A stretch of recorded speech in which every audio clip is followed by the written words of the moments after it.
C'est-à-dire que pour avoir une idée de la couleur d'un dinosaure, il faut avoir une fossilisation des pigments de sa peau. Et jusqu'à très récemment, on était incapable, en fait, on ne savait même pas chercher les pigments. Et des scientifiques ont fini par en fait, avoir des exemples de peau et à retrouver des éléments fossiles qui permettent de comparer avec des pigments d'aujourd'hui et de se dire ça devait être du noir, ça devait être du rouge, etc.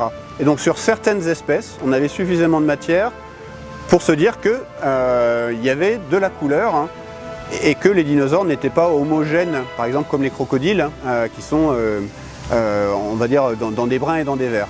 Donc certaines espèces de dinosaures étaient colorées, voire très colorées.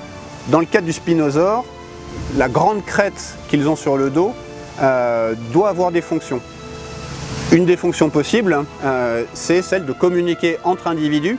Et on a de nombreux lézards ou oiseaux aujourd'hui qui ont des attributs très spectaculaires, qui ne servent à rien physiologiquement, mais qui servent à faire de la communication entre les individus, soit pour attirer mâles ou femelles, ou soit pour impressionner des rivaux, ou parfois même pour impressionner des prédateurs potentiels.